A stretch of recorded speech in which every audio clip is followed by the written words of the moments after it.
Hello, everybody. Welcome back to the Producer's Perspective Live, TGIF, or actually just IF, because we're just glad we know what day it is during this whole thing. So welcome to the Producer's Perspective live stream. It is Friday. For those of you watching live, we have a ton of you watching on replay as well. Welcome to the show. Why weren't you watching live? You can't do anything. It's not like you can be anywhere else. What else are you going to do? Might as well just watch live, okay? 8 o'clock every night, except weekends. Welcome to all of you. Welcome to all of you watching the replay as well. Don't forget why we're here. We're here to bring you like big Broadway stars, like tonight's guest, Ashley Park.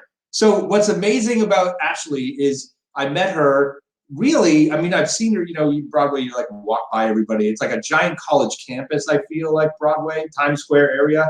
Because if you leave at your office at the right time, you like run into everybody walking to their shows. So it's like, hey, you know, it's like actually smaller than most college campuses.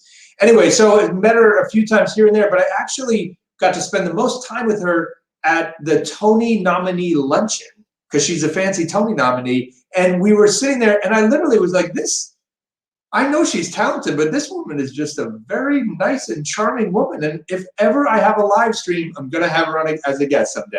That's what I said. I swear. I don't think I told her that, so she might not remember, but we'll find out in a few minutes when we bring her on as a guest. You may know her from Mean Girls or Sunday in the Park. Oh, I got to slow these down so Mary could. Sunday in the Park. Or perhaps The King and I. Mary was not a stage manager. She is not. She is very slow on the go button, so I have to go a little slowly. Mean Girls, Sunday in the Park, King and I, bunch of shows. Also, she was set to play Millie in Thoroughly Modern Millie, which is a little bit of a sad face, but this woman is destined to play this role number one. And I'm going to try to sign up for a revival. Oh, look, we have photos. This is of her playing Millie at some point in her life, I think. But she posted some vocal rehearsal of her playing Millie on her Instagram, and it's really good. Like, really good. Like, I worked on the original with Sutton, and Sutton's, you know, whatever, but Ashley is really good. So go follow her on Instagram and go check that out. And if you're a fan of hers, do give us some likes and thumbs up and hearts and all those things that Mark Zuckerberg wants you to do to spread this video far and wide so we can help get more cash for the Actors Fund. And if you have questions for Ashley, go ahead and throw them in the comments. Do write question. They stand out that way so I don't look like I'm doing this too much. Today's news, so some really cool things. You know, all these Broadway folks, including me, are unemployed right now. So everyone's trying to do what they can do to keep the spirit of theater alive. And I do this live stream, and people like Ashley Park are nice enough to be on it. And then our wardrobe folk, our 764 members. 764 is the union for the wardrobe, the dressers and the stitchers and all those folks. And you know what they've been doing on their downtime? Making masks. So there's a big article about this today about how 764 members are keeping busy by making masks for all those health workers out there, which is just amazing. And another example of how generous the Broadway community is. And another example of why you should donate to the Actors Fund. Don't forget the fun way to donate is by throwing stars at us. Yeah, I can even try to dodge them, do that kind of thing. It'll be fun. Other news, we announced today on my blog that the Godspell reunion that I did a few weeks ago now went so well that we're going to just have another reunion for another one of my shows. And this one is very poignant because it's Daddy Longlegs. We're going to do a reunion of Daddy Longlegs. We're going to bring back the actual married stars, Adam Halpin and Megan McGinnis, the authors, my partner producer, Michael Jackowitz. So a whole bunch of fancy people, and we're going to bring everyone back. And the reason why this one's interesting is because Daddy Longlegs was the first Broadway or off-Broadway show to ever be live streamed. We did it live. You'd think I'd be much better at this than I am because I had some practice, but I'm not. So anyway, we did live stream Daddy Longlegs. If you haven't seen Daddy Longlegs, go to Broadway HD. You can see it there. They're doing a free trial membership, and you can catch it. And then come join me for the live stream. Mary, it's on the 21st of May. Is that correct? She's nodding at me in the wings. Broadway HD. And then come to us and watch the reunion where we bring everybody back. We once again get that band back together right here on the 21st. If you go get the recording, I mean, hearing Megan McGinnis do Secret of Happiness is like, it just is like buckets of tears. But forget the buckets of tears. We're going to have some fun right now. Oh, look, some Daddy Long Legs love. We're going to have some fun right now. Let's bring on tonight's guest, the super talented and the best person to sit next to you at a Tony nominee lunch you could. I mean, if you get to choose your person when you're all nominated for Tonys, I hope it's Ashley Park. Bring on Ashley. Hi. Oh my God, I've been laughing at myself here. And your whole, first of all, that theme song just makes you smile all over the place. And then this whole time, I forgot that it was the luncheon. You're right. Yeah. That's and literally, bond. It was a very big bonding moment because you're all like, everyone's nervous and you're, you know, it's like, oh, Tony nominee luncheon. You're sitting with all these famous people. And I turned to you and it was like I had known you for like 10 years. You were like, hey, what's happening? Well, I knew who you are, so I was like, oh my God, yes, Ken Davenport, great. Okay, who else is at this table? I was like, did we have Nathan Lane at our table? Is that right? We did. We had a fun table, but it was so funny about that luncheon is they really take like one person from like nobody from the same show, nobody in the same category, just like it is like all. So you do get to know a lot of different people. It was like it's a crazy Broadway speed date. Yeah. It's like very bizarre. How to talk. I know. I'm trying to remember who else. Wait, who was I sitting next to? I was sitting Amy Schumer. We had a lighting person too. Oh my gosh, I don't remember this. It was crazy. Anyway, how have you been? I've been good. I'm good. You're safe, healthy? Huh? Yes, healthy. Yes, I'm with my parents and my sister. Where, in the city or where are you? In San Antonio, Texas. In San Antonio, Texas? Yeah. Where you already can go bowling and stuff, right? Like it's open up there. I guess so. We're kind of still staying. I mean, I don't think so, you know, but I mean, what's nice is that like I can go outside and we're already social distance because everyone's so far apart, you know? Right. So that's been nice. So where were you, as I've been asking everyone, where were you when the virus hit the fan? Like what was happening when you were like, oh, snap, this is real. Something's happening. Yeah. Well, the crazy part was, I was we had just closed Grand Horizons on Broadway the week before. And so I think everything shut down. The last day was Wednesday, right, of all the shows. So that Tuesday, I actually flew into San Antonio because I had a couple weeks before we started Millie rehearsals. So I was on my way to LA to do a bunch of like meetings and see friends and stuff like that. I had a little carry-on and I stopped by here on the way and I just never left. I landed and then like a couple hours later, Broadway shut down and we were like, okay, I guess I'm staying here. And I've stayed since. And I think the last thing I did in the city, a couple things was that Sunday was Kate Rockwell's and like great, like their last show and Mean Girls. So we had like a spa day on that Monday. And like now that we thought about the other day, we're like, wow, if the virus is really all over the place, going to the spa was probably the worst idea. And then that evening I had Alicia Umphris's birthday dinner and I saw like her, Frank DeLella, Brandon Uranowitz, Zachary Print, like all of us were just like giddy and glick. We were like, oh, I guess should we get canned food? Like we didn't really, you know, and then that was the last thing. That was the last time I saw friends. Thank God. And no one in that group obviously was sick because it would just taken one of you and then whoosh.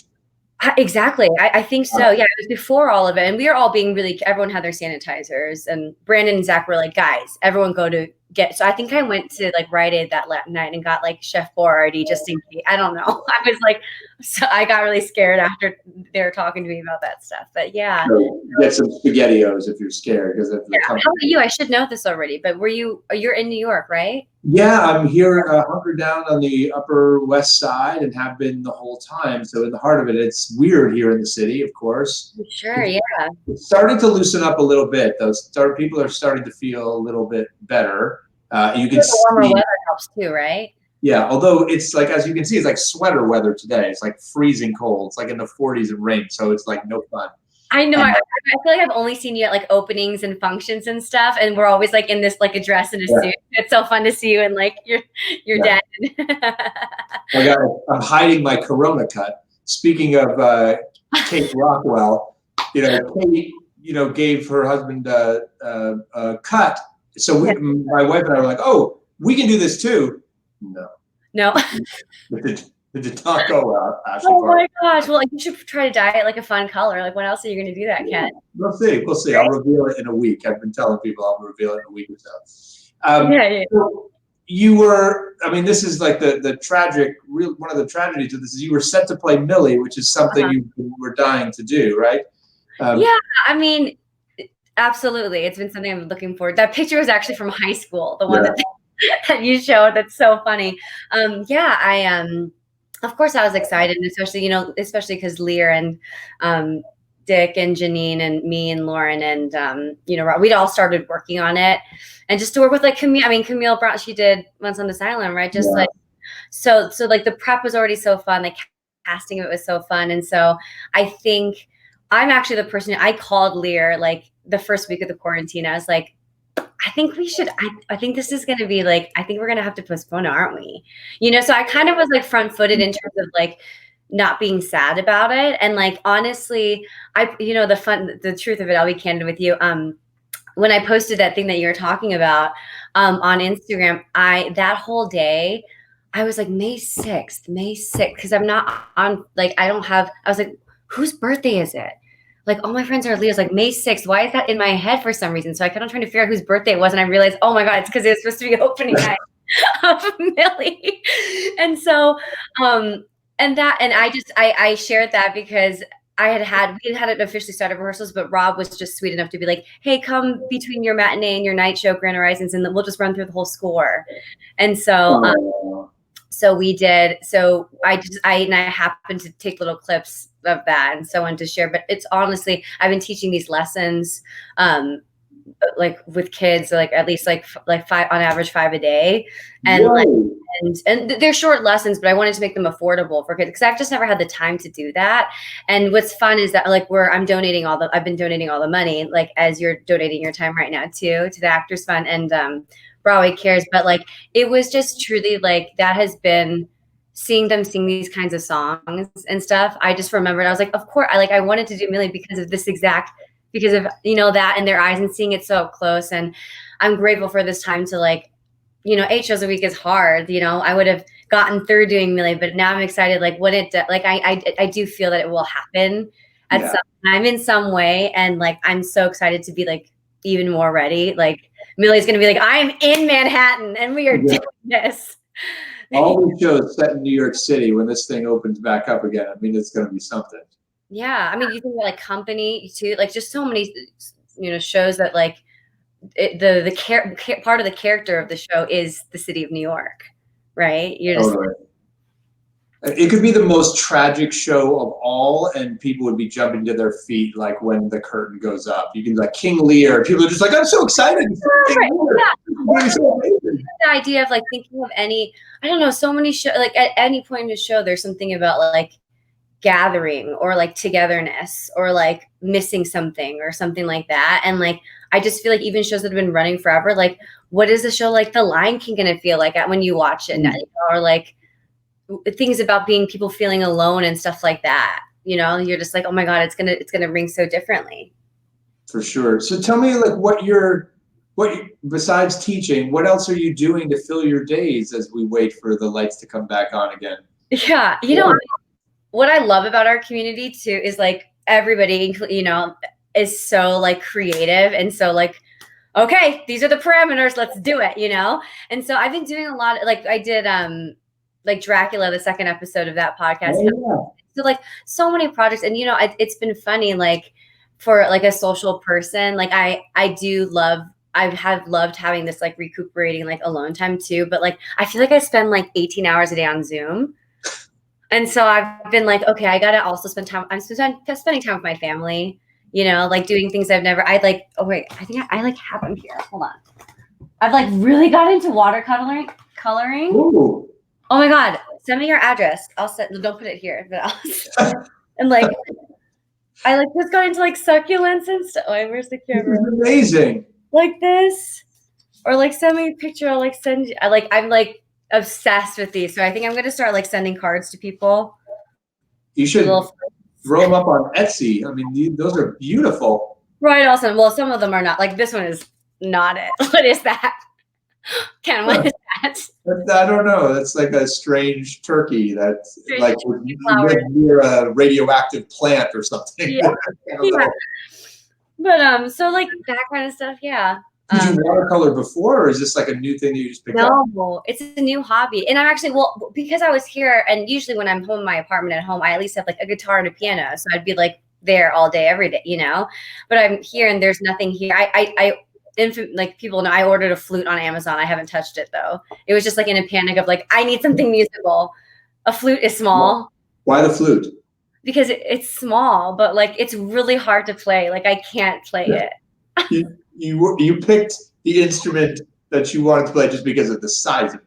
Yeah, because I have to take it back home. I have to take it back to New York eventually, if we ever are allowed back, you know? That is hysterical. Yeah, and stuff like this, you know, like talking to people, catching up and stuff like that, which has been good. How have you done any Zoom readings, any of that stuff? Have you? I have. Yeah. How has that been for you, working virtually like that? It's interesting, you know. Some of them have been readings that, you know, the most interesting one. I did one. It was a 4-person play, and it was with 3 other actors. All of us had never met before, but I knew of all of them, and we all knew of each other. And we used Zoom panel for the first time. I hadn't used that, where it's like everybody who came to watch it, we can't see any of them, but like you can like go, you can kind of do a little bit of blocking, you know, like how you would like raise the stand and lower it, like with it. But what was really sweet about it is like, even after, it was only like a 2-day reading, and after we did the reading and everyone, we were all just like, oh my God, I feel like I know you, because like, you know, which is so crazy because we've never met in person. And like it was, I don't know, it was its own kind of medium, because it was like, it kind of like how doing a reading, like I'm sure you see bazillions of them every year, like in those rehearsal rooms, there's a kind of magic to the fact that there's a charm to the fact that we all, like, you're all in chairs and we're all watching this thing, and you're speaking louder than maybe you would in that scene if we were doing it full out. You know, there's a sense of imagination to it. So I feel like it was cool because we are all familiar with screen acting too. So like knowing the medium of like kind of being able to use the screen a little bit, but also like not being able to like use each other. We would pass props like this, and then the other person would get it like this. Wow. Just a couple times, but like, you know, but like that's advanced. You're a pro, obviously. It was also a little bit, it was sad in a way, you know, because like after readings usually, or like something like that, you would all like go like get a drink together and like commence about it and stuff like that. And like it's so nice right now. I'm thinking like personally that like there are so many ways that people are finding to connect and stuff, and I'm just like, oh my gosh, what is the transition the other way going to be like, you know? So it's interesting. And you've done now, we know you a lot from musicals, but it sounds like, I mean, Grand Horizons and now this play, you're doing more plays. Do you like doing the plays more than the musicals? Do you have an affinity, or? Yeah. Oh my God. Well, Grand Horizons was my first play when we did it at Williamstown. I loved it. And it probably was because I was with amazing people and led by like Lee and Bess, and like, they're just wonderful. But like, I absolutely love doing a play, and not for the, you know, people had always said like, oh my God, plays are so much better because like you don't have to worry about the singing, and like you don't have to wake up every day and be like, can I do my job? And in some ways it was easier, like physically, in terms of like what you had to be anxious about, but in other ways it felt like almost I was using a different part of my brain academically, but like not that musical theater doesn't do that, you know. And I'm honestly so excited to do a musical, having found so much freedom in myself as an actor in a play, you know, and approaching it in the same kind of way. Here's a question from Lorelei. What do you do after an 8-show week to relax? So speaking of how grueling it may be to be in musicals, what do you do on your downtime besides paint watercolors or not play the flute? Oh yeah. Well, during an 8-show week, usually, you know, it's crazy only having one day off. And what I've gotten better about since I like, especially during the play, is like really using my day off to do the things I need to do, like laundry and like sleep and stuff like that. But I will say during Mean Girls and like other shows, like I use that as my social day too, you know. And I try not to make it like work for 7 shows and then like relax only on one day. Like I think you still feel the most sustained when you're taking care of yourself throughout the week. But that's usually, yeah. We had Kate Rockwell on, and tell me if I'm wrong about this, but that Mean Girls cast seems, for some reason, it just seems to be like such the closest group of people that would have such fun together. Is that true? Like, were you guys so like how I describe it is like, it's like you got to go back to high school, but you weren't all in high school, you know? So like it did feel, what was fun about it is I do think that like Lauren Michaels and Tina Fey are so magical, and that they really, they know how to mentor people and like pick people. And we are all kind of in the same parts of our lives in a way, even like including the ensemble, everybody. And we are all like coming into this thing together a little bit. So no matter what, like, you know, you get very, very close. And in a way that was, you know, and it was the first show that I'd done with peers. Like if you think of like King and I Sunday in the Park with George, and, you know, and I was always the youngest, but they like, and I love each cast like so dearly, like truly like family. And this one was Mean Girls it was a specific other kind of feeling too. But yeah, we are so close. I mean, when you live in that kind of close proximity and are doing that kind of show, it's just like, yeah. And I just thought of this, not only were you the youngest, but the diversity of those types of shows. You're talking about classics, right? You're talking about Sunday in the Park, King and I, and then you go to a very contemporary pop score and pop genre as well. Where did you go to school? University of Michigan. Of course. Yeah. That's why. Yeah. You're one of those. Oh man, yeah, that Michigan Mafia, yeah. Tell me why. I mean, Michigan, for those of you watching, Michigan has an unbelievable musical theater program, and they do call it the Michigan Mafia. They spit so many people out that end up playing several leads on Broadway. Why is that school so good? Like, what is it about it? I think it's good for the reasons that I wanted to go there, which is that like the chair of the department, and who has changed since, Brent Wagner, like I think it's because really they focus on being like a kind and smart person just as much as being a talented person. And I'm not saying that other universities don't do that, but it's just something that I like really felt when I like went there. And I was also raised in Ann Arbor. So, but it's been interesting, like especially in like getting to teach lessons and stuff like that. And also in talking to kids as they're trying to audition for colleges at this time, and like all of that stuff, and prepping kids in that way. I'm like reevaluating what, like my college experience and what I took away from that campus and stuff like that. And I'm really, really grateful for those kinds of life lessons. And also like really putting, in terms of like musical theater, like whenever you're singing a song, it's always to another person. It's always active. You're never like the soloist on set, you know? And I feel like that kind of work. And also there's so many people who go into different parts of the business too. You know, if they only turned out actors, like that wouldn't be, you know, we have like casting directors and writers and producers, you know, from there too. So that's why it's very much a family that you kind of graduate into in New York, which is nice. So tell me a little bit more about you teaching. How did you fall into this? Like how did it start? And well, I think when the shutdown first started, I was like, I spent the first couple of weeks just being like, okay, let me just take this time with my family. I don't really know what's happening right now. There's just everything is, you know, and I think opportunities arose to like make money in certain ways, like you know, like, you know, you're making videos and like you're doing lessons for profit, which is like totally fine. But at the time, still, I had a job lined up, you know, and I just felt having just closed a show too, I felt so horribly for the shows that like didn't get a closing, like didn't know the last show, for my friends with shows that were supposed to happen that were already canceled. And like that to me, like closing nights of shows are like, I don't know why I do another open night, because it's devastating for me every time, you know. You get so attached. And so I just felt so badly. And I was like, what could I do? Like, I'm not like a super, like, I don't have $1 million to give either. What can I do? And I knew that the Broadway Cares, they are having that amazing fund that so many of the producers are like doubling, you know? So I was like, instead of making people pay for me to like send them a video or something, I personally love to just like connect and like teach and like feel like I'm giving them something as well. So I kind of made it like, what if they pay me for lessons and I donate all the money. So we're donating together. And like, I get to connect and meet with kids, especially because I felt so badly that so many kids were getting stuff, you know? And so in a sense, I was honestly like, I was like, okay, if Millie's going to be postponed and canceled, that's okay, because now I also have I was also lost something that was probably the most exciting job that I've had in, you know, like something I was so excited for so many reasons. And if like I can be positive about it, then like maybe like it'll be easier for like all these high schoolers and stuff to be too.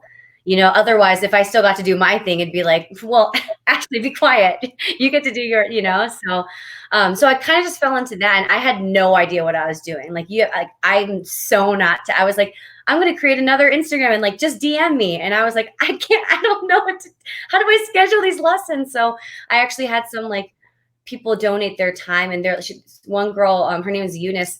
And she was like, I live in Jersey and I like am good at tech stuff. I'm not a singer, but I'd love to set up like a website for you. And I was like, oh my gosh, please. So people have just been so lovely and it's been so great. Yeah.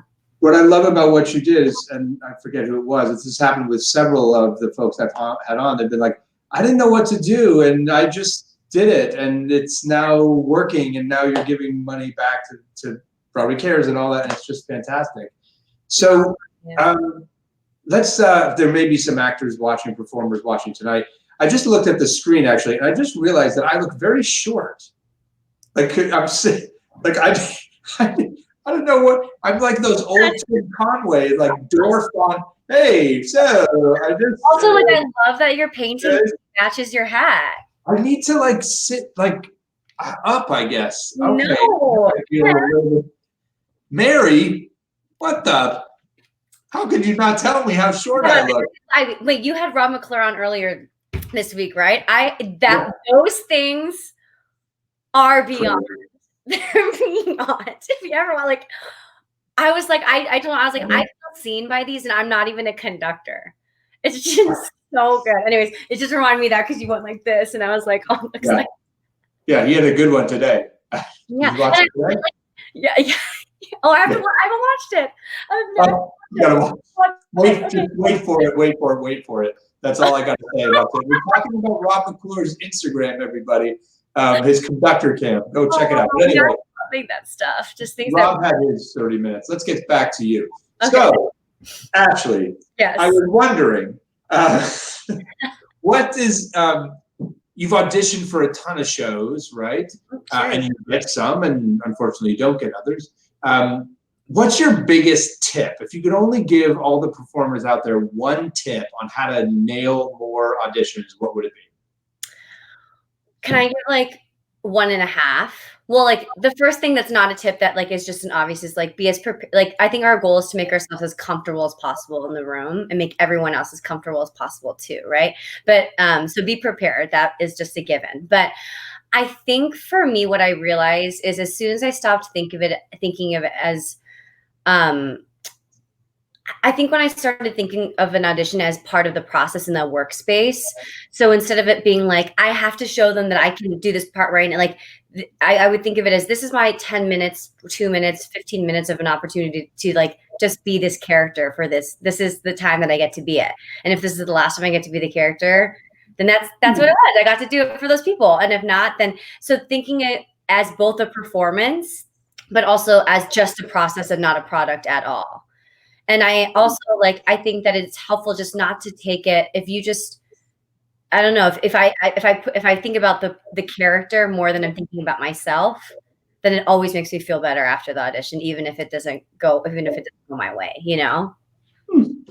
Yeah. I can see why people are giving you money to give to, that's a great tip. That's a great tip. I mean, sometimes I wish I could take my own advice, but you know. Taylor Penny asks, what is another popular movie that you'd want to see turn into a musical? And I'm going to add, with a role that you'd like to play. Oh. Any movies, any of like your favorite movies with a role that you'd like to play? Like E.T. I mean, you could be E.T. I don't know. I literally just thought of this and I'm completely blanking. Oh my God, what would yours be? What movie would you want to turn? Then maybe it'll give me an idea. I've tried. They this is my job. Vacation, because I'm turning making Broadway Vacation. Joy, I'm doing musical.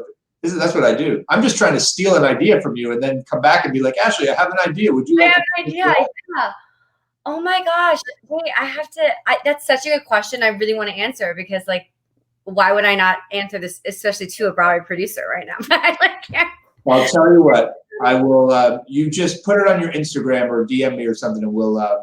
Or maybe it'll come to me as we're doing this. But, oh, actually, you know what? This is so dumb, but this is not my answer. But you know, like those old, like Kiki's Delivery Service. No. Like it's like the Studio Ghibli. Like they're like cartoons. Yeah. I mean, I feel like I always like love those type of characters, like too, like a fantastical kind of one. I don't know to think about. Or like if Sex and the City was turned into a musical. I mean, come on. Yeah, like that kind of thing. I'll call SJP when we're done here. We'll work it out. Yeah, will you please? Okay. Hold on. Actually, just give me 1 second. Yeah. Oh, or Charlie's Angels. Charlie's Angels. That would be fun. Very good. Well, listen. One more question before we go. This is obviously a tough time for a lot of folks out there, and you found ways to keep yourself up and positive, even when you were faced with the loss of something that you really wanted to do. Any tips for everyone watching out there just to get through this and keep that smile on their face? Yeah, I think it's the same thing as I would give in terms of even just like, how do you deal with like being in this business too, you know? Like, I think that, and we can do it short-term wise and long-term wise. Like a trick that I do is like, when I'm like stressed about something or I'm like, this is like such sad news or whatever, I literally like look at my phone. I'm like, okay, May 8th. What was May 8th last year? What was I doing? What was I so stressed about? What was I like, who was I like not getting along? Like anything like that. And like, do I feel that same way right now? And it's always no. Like, it doesn't feel good right now. And like for right now, I've been doing like literally 2 months ago, or even 2 days ago, 2 weeks ago, like what was like the thing that was like weighing on me the most. And like, it's changed like every day. And like, I just think the more that we get on the other side of little humps, the more that like taking on the big humps, it's so, I think this is such a fluke for all of us. Like, I feel like for you, I'm sure, you know, everyone in your life, it's almost like a sick joke. It's like, oh my God, this was the thing that was taken away from me. Like, this was the thing, this was the time. So like when flukes like that happen, it's just like, you have no other way to get through it, but just, it was so meant to be. And like, it's just going to be so much better on the other side. Like, we really are going to get there. So that, I got to be honest, that is some of the most brilliant advice I have heard. I mean, it's so true to think, like, it's easy to say, oh yeah, one day you're going to forget about this, but to literally look back and say, a year ago, where was I? Look in your calendar. And this already, like 2 weeks ago, I would walk down the street of New York and I would feel a lot more anxious than I did today when I had to go to the grocery. Just starting already to feel a little bit better. Yeah. So, what a great tip. My pictures and stuff too. Like, that's why I love my Instagrams, because sometimes I'll just be like, what was I doing? Oh, my scrapbook. Like, I can't even remember this. You know what I'm saying? Or like, that's why. Great tip. Everyone go back to your Instagrams, your Facebook, and look at where you were a year ago, and just realize that it's all gonna be okay. Someday we will all look back at this and be like, remember that crazy pandemic? That was weird. That's so crazy, yeah. Thank you so much for that great tip. Thank you for joining us today. Thanks for doing this. How wonderful. Like, a Broadway producer doing this, and like, so wonderful to talk to you. Oh, it's likewise. I look forward to sharing another luncheon with you. Hopefully a Tony nominee luncheon for both of us. Yeah. Thanks for being here. Have a great time out there. Stay safe. I mean, can you see why that luncheon was like, I was like, I don't even care about the Tony stuff. I'm sitting there. I did care about the Tony stuff. I mean, I did. Let's face it. But it was a treat. As you can say, I hope that was a treat for you. Some of you had some ideas. Coming to America would be a fantastic movie. So awesome. That's a good one. It's one of my favorite movies. There's a Coming to America 2, I think, coming out now, right? Good. Oh, look, Charlotte, thanks, Ashley, for the great advice. Super fun stuff. So thank her and thank all of you for joining. We will wrap up now. Just a few more things. Don't forget, if you missed any of tonight, you can go back and watch Ashley all over again. That's right. Or you can watch Rob McClure from a couple nights ago, Julie Halston from last night, all of the folks that we've had, you can watch them. So go check it out. I've lost my train of thought. I lost my train of thought because in the comments, there's another Ken Davenport watching. And it's freaked me out. This is like, I don't know what to do about this. I literally was like, I know, this is my sign off. I know what to do. And then all of a sudden I look over there and there's another Ken Davenport and I'm freaked out. It's like a strange episode of The Matrix or some weird thing. I think I may know this one. If this is the web designer from Seattle, maybe throw me a comment. Anyway, this is what happens during a pandemic. People with your same name were brought together. Don't forget about the Actors Fund, everybody. And don't forget about the Daddy Longlegs reunion coming up on the 21st of May, where I'm bringing that whole crew back. Look at that. Look at those folks. We're going to have some fun. Go watch it. Sign up for that free membership on Broadway HD. And here's a secret. When it's done, when you're done with it, cancel it. Just cancel the membership. It's free. And you get to watch Daddy Longlegs and everything else you can stream. So something in the spirit of Daddy Longlegs, tonight's something to make you smile.